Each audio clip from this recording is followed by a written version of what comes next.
Guten Abend, meine Damen und Herren. Ich komme natürlich, aber mit Musik, nicht wahr? Was? Französisch sprechen. Schließlich. Je disais donc, bonsoir mesdames et messieurs. Je consens à venir, certes, mais en musique, n'est-ce pas? Si je reviens parmi vous, hommes et femmes de ce siècle pressé, ce n'est pas seulement pour soupirer devant le vacarme que vous appelez parfois musique, ni pour froncer les sourcils devant vos vies de façade.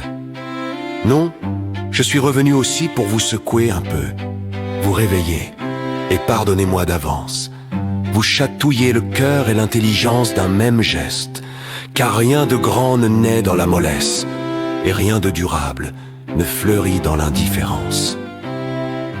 Je vous vois courir partout, mais rarement persévérer quelque part. Vous voulez tout de suite, sans accepter la noble et joyeuse exigence du travail. Permettez-moi de vous rappeler une vérité très simple. La passion n'est qu'un premier éclat. L'ardeur au travail en est la flamme durable. Je n'ai jamais écrit une symphonie entre deux distractions, ni composé un opéra entre deux soupirs. Je travaillais avec férocité et jubilation, parfois jusqu'à l'aube, et je riais en recopiant mes propres partitions tachées d'encre. Le génie n'existe pas sans la joie du labeur. Et si vous ne trouvez pas de plaisir à l'effort, changez d'effort, mais ne renoncez pas. Cela dit, ne soyez pas trop sévère avec vous-même. L'esprit a besoin de danser autant que de travailler.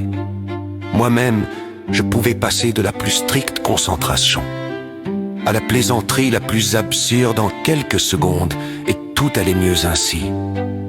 Le rire est un carburant aussi puissant que la discipline. Vous vous prenez parfois tellement au sérieux qu'on croirait que vous tenez le destin du monde dans vos poches. Détendez-vous. Votre âme a besoin d'air. Votre cœur a besoin de fantaisie. Votre tête a besoin d'être un peu secouée de temps en temps. Quant à votre époque, ne croyez pas que je la condamne entièrement. Elle est vive, inventive, pleine d'élan magnifique. Mais je vous le dis avec affection. Elle manque de profondeur parce que vous manquez de présence. Trop d'images, trop de masques, trop de spectacles. Vous montrez tout, sauf l'essentiel. Vous cachez vos peurs derrière des sourires numériques et vos fiertés derrière des façades trop bien polies. La vérité, pourtant, ne coûte rien et ne déçoit jamais. La musique, la vraie, vous aiderait à retrouver cette simplicité. Une mélodie authentique ne triche pas. Elle vous confronte à vous-même.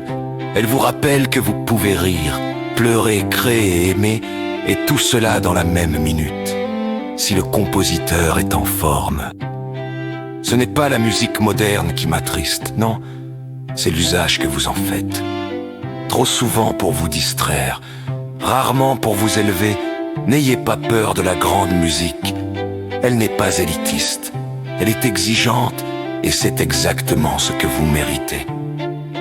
Et parlons un peu de gaieté, voulez-vous? La vie n'est pas un drame permanent. C'est une comédie brillante, parfois absurdement orchestrée. Aimez les femmes avec délicatesse, les hommes avec noblesse, les enfants avec une infinie patience. Et aimez-vous vous-même avec humour. Une petite autodérision par jour éloigne l'amertume. Pour toujours. Vous valez mieux que vos doutes. Vous valez mieux que vos illusions de vitesse et d'importance. Cherchez la beauté, la vérité, la rigueur, le silence, la création, l'amitié, le rire, et faites tout cela avec une application joyeuse. Travaillez sérieusement, sans vous prendre au sérieux. C'est peut-être cela, la clé de toute harmonie.